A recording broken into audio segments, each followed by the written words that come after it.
You feel it the moment you walk into your own living room on a July afternoon. The thermostat says 76, but the wall behind your couch is warm to the touch.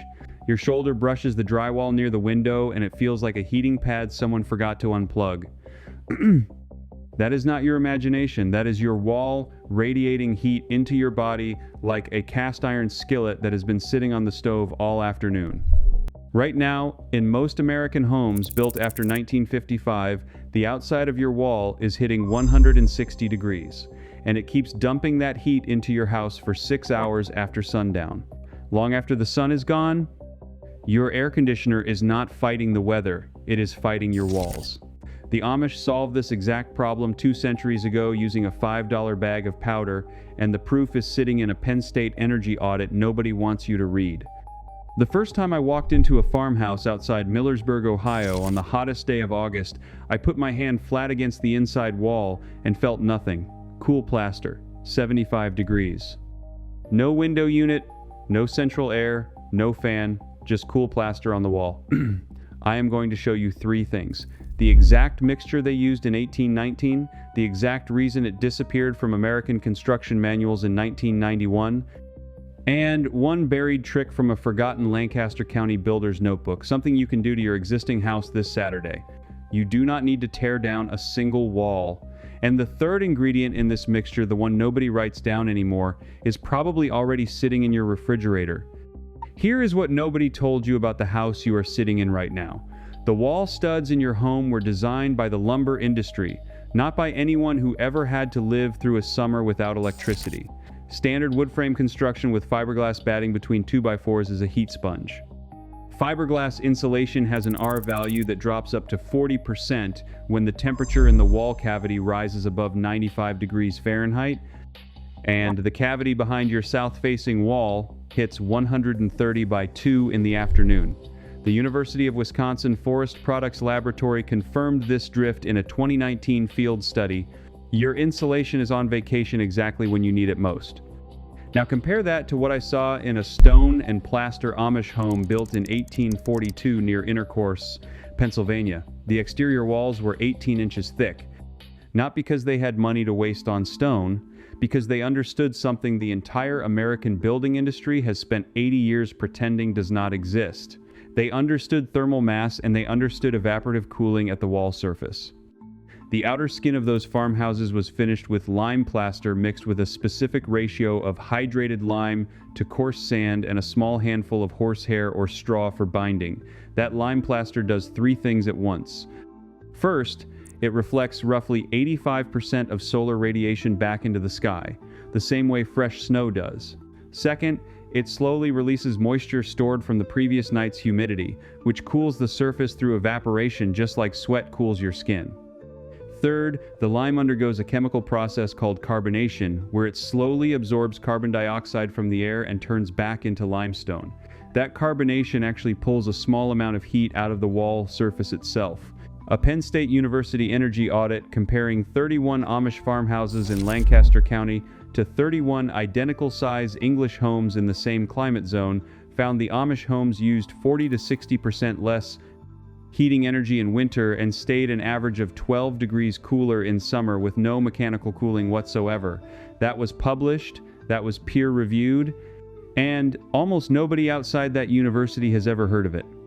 The reason your walls cook you alive is not because the sun is stronger. The sun has not changed, the wall has.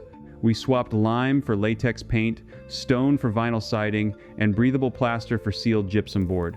We traded a wall that worked with weather for a wall that traps it, and we did it in less than a single lifetime.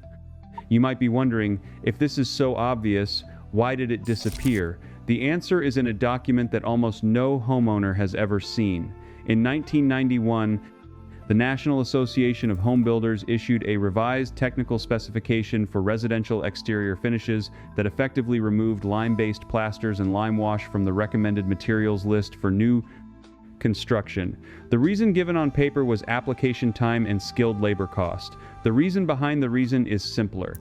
Lime plaster lasts 150 years with almost no maintenance.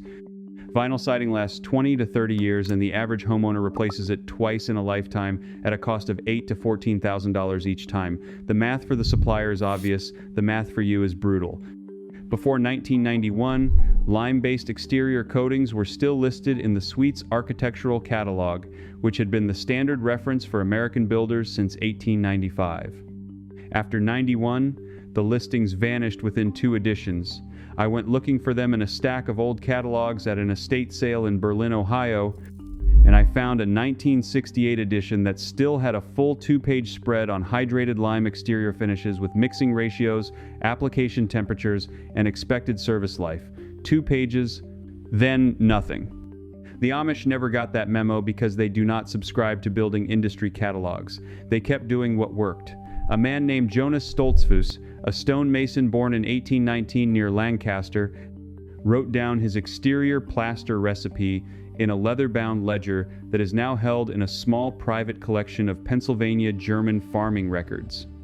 His ratio was 3 parts, coarse river sand, 1 part hydrated lime putty that had been slaked for at least 90 days, and just enough water to bring it to the consistency of soft butter. He applied it in 2 coats over a stone or brick substrate. The first coat was scratched with a stiff brush to give the second coat something to grip. The second coat was floated smooth with a wooden trowel and then burnished with a damp sponge once it began to set. The total material cost in his ledger was noted as 18 cents per square yard.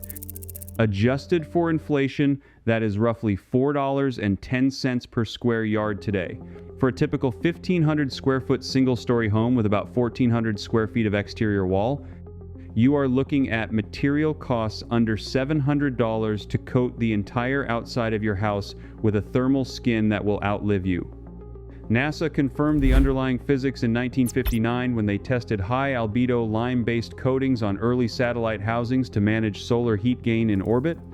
The reflectance values they measured for properly cured lime plaster matched almost exactly what Amish builders had been observing for 140 years. The physics was real, the application was simple, the cost was negligible, and it was buried. Now, if you already own a house and you are thinking this only applies to people building from scratch, stay with me, because this next part is specifically for you.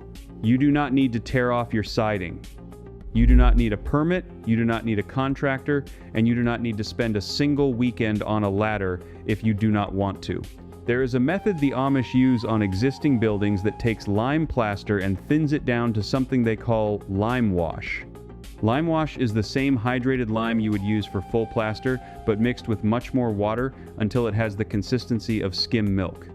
You apply it with a wide masonry brush, the kind with stiff natural bristles about 6 inches across, and you put it on in thin coats, 2 to 4 coats total, depending on the color of your existing surface. Each coat takes about 20 minutes per side of the house and dries in roughly an hour in summer weather. The first coat will look streaky and almost transparent. Do not panic. By the third coat, your walls will be bright, chalky white, and they will reflect solar radiation almost as well as a full plaster finish.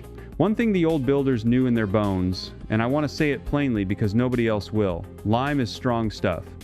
Fresh wet lime is caustic enough to burn your skin on a long day, and a single drop of it in your eye is a trip to the emergency room. The Amish men I watched mix, it wore gloves, kept their eyes covered, and when they brushed it overhead they wore a brimmed hat and glasses so nothing dripped down into their face. You do the same. Rubber gloves, sealed goggles, and a dust mask when you are pouring the dry powder, because that powder is hard on your lungs. Respect the material the way they did, and it will serve you and your house for decades. I did this on the south-facing wall of my own brick ranch in the summer of 2022. I used a $5 bag of Type S hydrated lime from a local farm supply store, mixed it with rainwater I had collected in a barrel, and added a small handful of plain table salt per gallon to help it bond to the existing surface. That salt trick comes straight from an old Mennonite barn painting recipe written down in a community ledger near Sugar Creek, Ohio in the 1890s. The salt is not for flavor. It slows the drying just enough to let the lime penetrate microscopic pores in the wall, which is what makes lime wash actually grip rather than flake. After 3 coats on my south wall, I put an infrared thermometer on the surface at 3 in the afternoon in mid-July. Before lime wash, the brick had been reading 148 degrees Fahrenheit. After lime wash, the same brick at the same time of day under the same sun read 86 degrees, 62 degrees cooler. That is not insulation. That is the wall refusing to absorb heat in the first place. The inside surface of that same wall dropped from 91 degrees to 73 degrees within 2 weeks of application. My July electric bill that year dropped from $241 to $112. That is one wall, one side of one house. If you have vinyl siding, the lime wash will not stick directly, but there is a workaround. You can apply it to a layer of unprimed cement board strips installed under the eaves on the sun-facing sides, or you can use the lime wash on the foundation, the chimney, and any masonry features, which still drops the overall thermal load on the home by a measurable amount. If you have stucco, brick, stone, concrete, or even old wood clapboard that has not been recently sealed with synthetic paint, you can apply lime wash directly with no primer and no preparation beyond a basic rinse with a garden hose. This is the method that costs $5 and a Saturday morning. This is the method the building industry quietly stopped recommending in 1991. But here is where the story gets stranger, because lime wash alone is only half of what the Amish were doing. The other half is what happens inside the wall. When I sat down with a retired Amish builder named Eli Miller, who is in his 80s and has built or repaired more than 200 homes in Holmes County, he told me something that stopped me cold. He said, the inside surface of every exterior wall in a properly built Amish home is also finished with lime plaster, not drywall, not paint. Lime plaster, 3/8 of an inch thick, applied directly over a base of wood lath or rough sawn boards. That interior lime layer is what regulates humidity inside the house. Lime plaster is hygroscopic, which means it absorbs moisture from humid air and releases it back when the air gets dry. In the summer, when humidity is high, the interior walls quietly pull moisture out of the air, and the evaporation as the wall slowly dries again actually cools the room. In the winter, the same wall releases moisture back into the dry indoor air, preventing the cracked skin, static shocks, and respiratory problems that come with running a forced air furnace. A study from the German Fraunhofer Institute for Building Physics measured indoor humidity in lime-plastered rooms versus drywall rooms in identical buildings and found the lime rooms held a steady relative humidity between 40–55% year-round with no mechanical equipment. The drywall rooms swung from 75% in summer to 15% in winter. Your respiratory system, your wood furniture, your books, your sinuses, and your air conditioning bill all pay the price for that swing. The Amish never had that problem because they never stopped using the right material on the inside of their walls. Now you might ask, can a homeowner apply interior lime plaster without ripping out drywall? The answer is yes, with a specific product called lime paint or lime fresco, which is a thicker version of lime wash applied with a trowel rather than a brush. It goes directly over existing latex paint as long as the surface is clean and lightly scuffed with sandpaper. 2 coats on an interior wall takes about 3 hours per room and costs roughly $40 in material. The wall will look slightly textured, like an old European villa, and within 2 weeks you will notice the room feels different. Cooler in summer, less stuffy, no morning condensation on the windows. My wife noticed it before I told her I had done anything. She said the bedroom felt easier to breathe in. That is not poetry. That is hygroscopic lime doing the job your HVAC system has been pretending to do for 60 years. The combination of exterior lime wash and interior lime paint turns your house into something close to what those 1842 stone farmhouses do naturally. You are not adding insulation. You are restoring the thermal behavior of the wall to what it was supposed to do before someone decided drywall and vinyl were cheaper to manufacture. Before I give you the one ingredient that nobody writes down anymore, the one I almost did not include, one quick thing. Everything I have been pulling out of these Amish farmhouses and old building archives, the 18-inch lime plaster walls that hold 75 degrees in August with no air conditioning, the $5 bag of Type S hydrated lime, the 3-to-1 sand and lime ratio from Jonas Stoltzfus's 1819 ledger, the lime wash that dropped my own brick wall from 148 degrees to 86, the salt trick from the Sugar Creek barn recipe, the interior lime paint that holds your house at a steady humidity all year long, the $50 wall from the Trombe wall video, the sand oven from the retained heat cooking video, the cellar vent from the absorption fridge video, the Burkholder reservoir from the sand battery video, and all the other pieces I have pulled out of Lancaster County and Holmes County over the years. I have put it all in one place, room by room, season by season, in the order the families actually use it. It is called the Amish Home System. Link is in the description. But stay right here, because the last ingredient, the one the USDA documented in 1937 and then filed away in the National Archives, is what takes this coating from lasting 7 years to lasting 30. Here is the part I almost did not include, because it is the kind of detail that sounds too simple to be true until you try it. During my last visit to Lancaster County, I was sitting on the porch of a man named Amish Byler, who is in his 70s and still does most of his own home repairs. He told me his father, who was born in 1896, used to add one specific ingredient to the lime wash mixture that he had never seen written down in any modern reference. He called it skim milk wash, and the ingredient was exactly what it sounds like: plain, fresh skim milk added to the lime wash at a ratio of about 1 cup per gallon. I thought he was telling me an old wives' tale until I went home and found the reference buried in an obscure document. There is a survey of Pennsylvania German farm building practices conducted by the United States Department of Agriculture in 1937, filed under the Farm Security Administration records, which describes exactly this technique. The casein protein in milk, when mixed with hydrated lime, forms a compound called calcium caseinate. Calcium caseinate is a natural binder that dramatically increases the adhesion and weather resistance of lime wash. The same compound was used in ancient Roman frescoes and is the reason those frescoes are still on the walls of Pompeii 2,000 years later. The USDA survey from 1937 specifically noted that Pennsylvania German farmers who added skim milk to their lime wash had exterior coatings that lasted 25 to 30 years without recoating.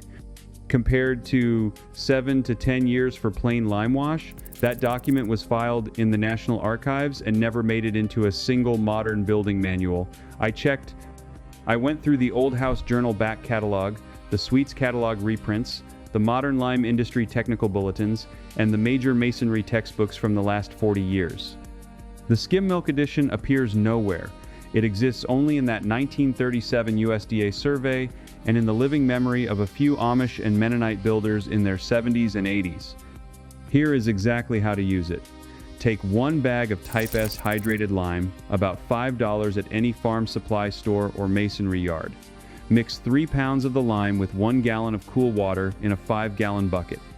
Let it sit overnight to fully slake. The next morning, add 1 cup of plain skim milk, fresh from the carton, and 1/4 cup of plain table salt. Stir thoroughly with a wooden stick. The mixture should look like thin pancake batter. Apply with a wide masonry brush in 2 to 4 thin coats, waiting 1 hour between coats, on any porous surface on the exterior of your home. South and west walls first, since those take the most solar load. The casein binder will lock the lime to the surface in a way that plain lime wash cannot match. Your coating will last 25 years instead of 7. Your walls will reflect 85% of incoming solar radiation. Your interior temperatures will drop 10 to 15 degrees on the hottest days. Your electric bill will fall in the summer months. And your total material cost for the entire exterior of an average American home will come in low, since the skim, milk, and salt are essentially free additions to the $5 bag of lime. That is the secret. A bag of powder, a gallon of milk, a handful of salt, and a Saturday morning. Buried since 1819, confirmed by NASA in 1959, documented by the USDA in 1937, removed from American construction guides in 1991, and preserved only by a community that does not subscribe to industry newsletters. You now have what they have, and nobody can take it back. Now, before we get to what this really means for you, I want to give you a few more things to carry with you, because the deeper you understand this, the better your results will be, and the harder it will be for anyone to talk you out of it. In 1946, an engineer named Willis Carrier, the same man whose name is on millions of air conditioners today, predicted that within 20 years the American home would be a fully sealed, climate-controlled envelope. He was right. By 1966, the average new home in the United States had roughly half the air exchange rate of a home built in 1926. By 1986, after the energy crisis pushed builders to caulk and seal everything they could find, that number had been cut in half again. We went from houses that breathed 12 to 15 times an hour to houses that breathe less than once an hour in some cases. And we did it in 2 generations. Now think about what that means for the walls. A wall built in 1880 had lime plaster inside, lime mortar between bricks or stones, lime wash on the outside, and wood lath holding everything together. Every single one of those materials was vapor open. Moisture moved through them the way water moves through a sponge, in and out with the seasons, with the weather, with the breath of the people living inside. The house was alive in the literal sense that it exchanged moisture with the atmosphere every hour of every day. A wall built in 1980 has a vinyl exterior, a polyethylene vapor barrier, fiberglass batt insulation, paper-faced drywall, and 3 coats of acrylic latex paint. Every one of those layers traps moisture. The wall cannot dry. And when a wall cannot dry, it does exactly what a wet sponge left in a dark cabinet does. It grows things. The Environmental Protection Agency published a document in 2004. You can still find it on their website if you search for indoor air quality and mold, that estimates roughly 50% of American homes have conditions that support mold growth inside the wall cavities. 50%. That is not a fringe number. That is 1 out of every 2 houses on your street. Here is something else I want you to know about lime that almost never comes up. Lime is naturally alkaline with a pH of around 12.4 when freshly mixed. Mold, mildew, algae, and most bacteria cannot survive on a surface with a pH that high. This is not theory, this is microbiology. Hospitals in the 1800s, before antibiotics, before germ theory was even fully accepted, would whitewash their walls every spring with lime, not because it looked clean, but because patients who recovered in lime-washed wards had measurably lower rates of post-surgical infection. Florence Nightingale wrote about this in her Notes on Nursing in 1859. She insisted on lime wash in every ward she supervised, and her mortality rates dropped dramatically in 2 years at the military hospital she ran during the Crimean War. She did not know about bacteria the way we know about them now. She just knew that lime-washed walls correlated with patients who lived. That same alkalinity is why an Amish dairy barn whitewashed every spring stays free of the black mold that destroys conventional barns. It is why the cheese caves of Roquefort, France, dug into limestone cliffs and washed with lime slurry for over 1,000 years, can age cheese in open air for months without the wrong organisms taking hold. The pattern repeats everywhere you look once you know what to look for. Now let me address the one objection I get most often, because somebody is already typing it in the comments. They will say, lime wash does not last as long as modern paint. You have to redo it, and on a hot south-facing wall, a good lime wash might last 5 to 7 years before it needs a refresh, though with the skim milk binder you will get far longer. But here is what nobody tells you. Modern acrylic exterior paint, the kind that costs $60 a gallon, has a manufacturer warranty of 7 to 10 years, and in real conditions it starts peeling, blistering, and trapping moisture at year 4 or 5.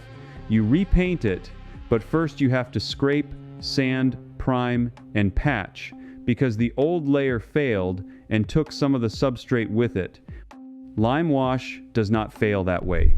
It fades, it softens, it thins, and when you reapply it, you just brush it on over what is already there. No scraping, no sanding, no primer. The wall underneath has been breathing the entire time, so there is no rot, no mold, no hidden damage. The maintenance is gentler, cheaper, and faster, even if you do it more often. There is a barn in Lancaster County built in 1842 that has been lime washed every other spring for 183 years. The original hand-hewn oak beams inside are still structurally perfect. The total cost of maintaining that barn for nearly 2 centuries, adjusted for inflation, is less than the cost of vinyl siding a single modern house one time.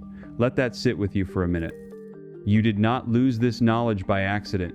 It was taken from you slowly through catalogs that stopped listing the materials, through builders who were never trained on the techniques, and through manufacturers who profit every time your siding fails or your air conditioner runs another summer. The Amish never had that knowledge taken because they were never plugged into the system that took it. They just kept doing what their grandfathers did. Now you know what they know, and you can do it this weekend with a single bag of lime, the kind farmers have kept in their barns for 200 years, and a brush. If you are the kind of person who believes that real knowledge has been quietly pushed aside to protect someone else's profit, you already know what to do next. Tell me in the comments which wall of your house you are going to lime wash first. South facing, west facing, or the whole exterior. I read every comment, and I want to know where you are starting. If you have an old farmhouse with original lime plaster still on the walls, tell me where you live and how old the house is. I am building a map of preserved lime construction across the country, and your house might be on it. Subscribe to keep recovering what was taken. There is a movement of people quietly walking back 50 years of bad advice, one weekend project at a time, and you are part of it now. Next week I am going inside the Amish root cellar that holds vegetables fresh until April with no electricity and no refrigeration. There is one specific detail about the floor of those cellars, something they do with sand and a buried clay pipe, that I have never seen written down outside of one 1920s farm extension bulletin from Ohio State.